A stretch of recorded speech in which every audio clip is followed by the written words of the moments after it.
देख रहे हैं कलकत्ता हिंदी समाचार वार्ता 19। नमस्कार, आपके साथ मैं हूं दिशा। कोलकाता समाचार वार्ता 19 में आप सबका स्वागत है। शुरू करते हैं आज के विशेष खबरों के साथ। पिछले 11 जनवरी दिव्यांग दिवस उपलक्ष्य में शेष दौरा मासिक रेशन, फल एवं शीत वस्त्र बांटा गया। सेस के ऑफिस से गरीब, बुजुर्ग, अनाथ एवं दिव्यांग व्यक्ति को मासिक रेशन, फल, शीत वस्त्र एवं दिव्यांग के कई सामग्री बांटा गया। इस बार तकरीबन 20 परिवार को मासिक राशन बांटा गया। सेस पिछले 4 साल से नियमित इस मासिक रेशन प्रदान करी है। सेस के संपादक सुब्रत गुप्ता जी ने कहा,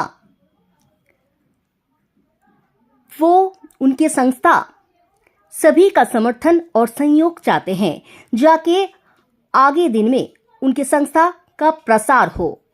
इसके अलावा उन्होंने ये भी कहा कि उन लोगों को पैसा नहीं चाहिए। कोई भी अगर चाहते हैं सहायता करने के लिए किसी प्रकार से सहायता कर सकते हैं। आपके थोड़ी सी भी सहायता जरूरतमंद परिवार को कुछ दिन के लिए सुस्त हिसाब से वो लोग जीवित रह सकते हैं। अगर कोई सहृदय व्यक्ति या परिवार पैसे के अलावा खाद्य सामग्री भी दे सकते हैं। उन्होंने ये भी कहा, विभिन्न अनुष्ठान में जो बाढ़ती खाना बच जाता है वो दुस्त में बांटा जाता है, इसलिए बचे हुए खाना मत फेंकिए। संपर्क कीजिए संस्था के साथ, जाके जरूरतमंद में वो खाना बांटा जाए। और भी विस्तारित जानने के लिए देखिए हमारे संवाद माध्यम में।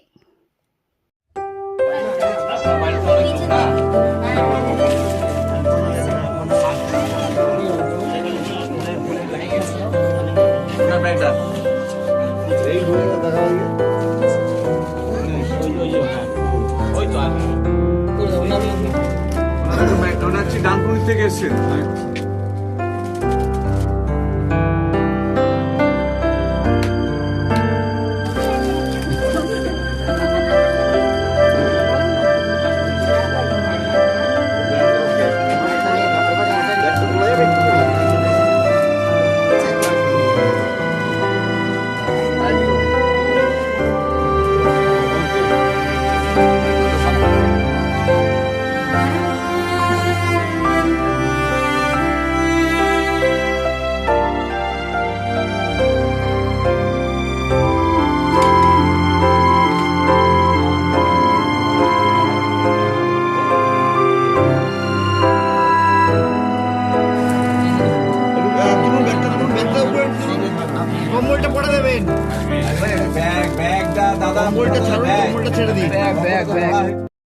ডাক্তারবাবু স্যাসের তরফ থেকে সুব্রতদা, মানে আমরা দেখেছি উনি কোনো কালার নয়, এখানে বিনা কালারে নিজের প্রচেষ্টায় মানুষের সেবা করে আসছেন। শুধু এই রেশন নয়, বাইরেও গিয়ে দেখেছি, বাইরেও যারা দুর্ভিক্ষ তাদের হাতে খাদ্য সামগ্রী, রেশন তো আছেই, দিয়ে আসছে। এটা কিভাবে দেখছেন আপনি? প্রথমত অরাজনৈতিকভাবে উনি যে কাজটা করছেন দেখার কিছু নেই। একটা মানুষ একটা মানুষের জন্য করছে, এটা সব থেকে উত্তম জিনিস, 1 নম্বর। 2 নম্বর জিনিস হচ্ছে উনি ভালো মানুষ, এটা আমি ব্যক্তিগতভাবে জানি।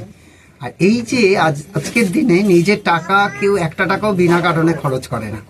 উনি যে সে বিনা উদ্দেশ্যে, বিনা অরাজনৈতিক চত্বর থেকে গিয়ে হাজার হাজার মানুষকে এইটুকুনি করছে, এটা অত্যন্ত প্রশংসার বিষয়। শুধু নয়, আমার গর্ব, কারণ উনি আমার রোগী। এটা আমার সৌভাগ্য যে উনি আমায় দেখায়। আমি চাই উনি করুক এবং আমি ওনার পাশে আছি। আর দেখা একটা মানুষ হিসাবে আরেকটা মানুষকে যেভাবে ভালো চোখে দেখা যায়, সেটারও অনেক ঊর্ধ্বে উনি আছেন আমার থেকে। এর থেকে আর বেশি কিছু ওনার জন্য বলার আমার কিছু নেই। আপনি একটা কথা বলছিলেন যে মানসিক আর শারীরিক প্রতিবন্ধিতা। ঠিক, আমি ওনার মধ্যে এখন অব্দি এই দুটো প্রতিবন্ধিতার কোনো কিছু দেখিনি। কারণ হচ্ছে ওনার পরিবারেও সমস্যা আছে, কিন্তু সমস্ত কিছু ওটা উনি আমাকে শেয়ার করে। ওনারও শারীরিক প্রবলেম আছে, কারণ আমি ওনাদের পরিবারের চিকিৎসক। এহেন সত্ত্বেও উনি মানুষের পাশে দাঁড়ায়, ওনার পারিবারিক সমস্ত সমস্যাকে অতিক্রম করে আজকের দিনে ওনার শাশুড়ি বার্নিং ঘাটে রয়েছে। এইরকম একটা অবস্থাতে উনি যে মানুষের জন্য পাশে থেকে এইটুকুনি করছে, এখানে প্রতিবন্ধিতার কোনো কিছু নেই, এই প্রতিবন্ধকতারও কিছু নেই। ওই বাধাটাকে অতিক্রম করে যে এই কাজটা করতে পারে, এটা একটা মানুষের মহত্ব, এবং এটাই প্রকৃত মনুষ্যত্ব। এটা প্রকৃত মনুষ্যত্ব যে শত বিপদ থাকা সত্ত্বেও একটা মানুষ আর একটা মানুষের পাশে দাঁড়িয়েছে। কারণ হচ্ছে মানুষের জীবনে কথা মানে বাক্য দান করা, সেটা একটা বড় জিনিস। সেটা উনি দান করেছেন আগে, উনি তো আর জানতেন না আজকের দিনে ওনার শাশুড়ি এক্সপায়ার করবে। এহেন সত্ত্বেও উনি সেই প্রতিবন্ধকতাকে অতিক্রম করে মানুষের পাশে দাঁড়িয়েছে। এটা একটা প্রশংসা করব না, কিন্তু এটা আমার গর্ব যে উনি আমার রোগী, উনি একটা মানুষ হয়ে মানুষের কাজ করেছে। হাততালি দিয়ে ছোট করব না, কিন্তু আমি ওনার থেকে বয়সে বড়, আমি আশীর্বাদ করতে পারি উনি যেন ভালো থাকে, সুস্থ থাকে, নতুন বছর যেন ভালো থাকে। ধন্যবাদ। ভালো থাকে, এটা সত্যি সত্যি, এটা কোনো প্রত্যেকবারও এরকম রেশন দেওয়া হয়, খাদ্য সামগ্রী আপনাদের তুলে দেওয়া হয়। সুব্রতদার বাড়িতে আজকে একটা ঘটনা ঘটে গেছে, তার সত্ত্বেও আপনাদের পাশে এসে দাঁড়িয়েছেন, কি বলবেন? না, আমার সত্যি কথা ভাবে কি ব্যক্তিগত বলতে ভাবে বলবো যে ওনার একটা এত বড় মানে সত্যি বিপদ, একটা বিপদই বলবো। তা এর পরেও যে উনি আমাদের পাশে আজকে এসে মানে দাঁড়িয়েছেন, এই অনুষ্ঠানটা মানে করছেন, কারণ সচরাচর যদি অন্য কেউ হতো এই বিপদের সময় কিন্তু কেউ আসতেন না, তা উনি কিন্তু আজকে এসছেন।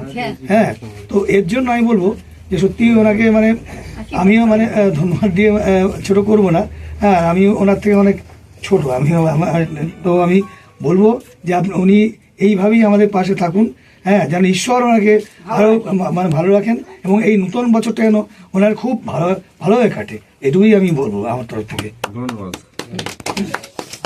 ওনাকে ধরে আসতে দান করি কিছু না কিছু। গত বছর আমরা জ্যাকেট দিয়েছিলাম, টুপি দিয়েছিলাম, এবছর ব্ল্যাঙ্কেট। তো এটা আমরা প্রত্যেক বছরই করি। আর তার সঙ্গে সঙ্গে যেটা হচ্ছে ফল, শীতকালীন কিছু ফল দিলাম ওনাদের হাতে। আর যেমন রেশনে আমরা যা দিই সেই প্রত্যেকটা জিনিসই আছে, চাল থেকে শুরু করে গম, আটা, সব ডাল সব। কিন্তু আজকের দিনটা দুটো কারণে আমার কাছে খুব বৈশিষ্ট্য। সেটা হচ্ছে আমার গত 24 ঘন্টার মধ্যে আমার সেকেন্ড মাদার চলে যান, পৃথিবীতে ছেড়ে।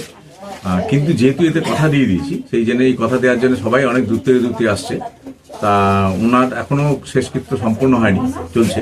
তার মধ্যে আমি দৌড়ে এসেছি কেন এই জায়গায় এদের পাশে দাঁড়ানোর জন্য, কেন এরা অনেক দূর থেকে আর মাসে একটা দিন এরা অপেক্ষা করেন কবে এদের হাতে রেশনটা পাবে, এদের চলে। এক, 2 নম্বর হচ্ছে আমি এদের জন্য লড়াই করি, সব জায়গায় লড়াই করছি, সব করছি। এখন ওরা অনেক বিভিন্ন জায়গায় বিভিন্নভাবে হেল্প পাচ্ছে। আর আমরা একটা জিনিস খুব ভালোভাবে সাকসেসফুল হয়েছি স্যাসের তরফ থেকে, সোশ্যাল সার্ভিস অ্যান্ড সোসাইটি, সেটা হচ্ছে এই ফুড ডিস্ট্রিবিউশনটা খুব ভালোভাবে সবাই সাড়া দিচ্ছেন। আমি সবার কাছে আবেদন করছি, হার্মলি আবেদন করছি যে সবার ক্ষেত্রে অনুরোধ করছি যে আপনারা আপনাদের বাড়িতে যে অনুষ্ঠান হয় বা যে অনুষ্ঠান হয়েছে তাতে খাবারগুলো যদি নষ্ট না হয়, যে খাবারগুলো নষ্ট হয়নি মানে হাত দেননি বা মনে করছেন এত খাবার আছে, বা আপনাদের কোনো প্ল্যানিং আছে যে আপনারা কাউকে দুস্থদের খাবার দেবেন, তাহলে আমাদের ফোন করবেন। আমাদের ফোন পাবেন আপনারা গুগলে, সেখান থেকে আমাদের আগের থেকে জানাবেন, আমরা খাবারটা তুলে নেবো, দিয়ে আমরা বিভিন্ন এলাকায় আমরা ডিস্ট্রিবিউট করে দিই। যদি সেরকম নাও হয় তাহলে শেষ মুহূর্তে যদি বলেন তাহলে অন্তত 2-3 ঘন্টা আগে আমাদের জানাবেন, তাহলে আমরা এই খাবারগুলো দিতে পারবো। আজকে এই সবচেয়ে বড় জিনিস, যখন এই অনুষ্ঠানটা চলছে তখন একজন ফোন করলেন এবং চিড়িয়ামোড় থেকে অত দূর থেকে খাবার আমরা নিয়ে এলাম, খুব ভালো খাবার, যেটা ওদের হাতে সঙ্গে সঙ্গে দিয়ে এলাম। তো এই জায়গাটা না দরকার আছে, আমরা প্রচুর খাবার নষ্ট করি, দৈনন্দিন প্রচুর খাবার নষ্ট করি। পৃথিবীতে এখনো পর্যন্ত একবেলা খায় 2 কোটি মানুষ। তো সেইটা, এই জায়গাটা যদি আমরা ভাবি, সবার কাছে আমাদের আবেদন আপনারা একটু ভাবুন। আর শেষ আপনাদের সঙ্গে আছে, ছিল, আছে, থাকবে। আমরা হাত বাড়িয়ে দেবো ওই খাবারগুলো এদের কাছে পৌঁছে দেওয়ার জন্য। देख रहे हैं कलकत्ता हिंदी समाचार वार्ता 19।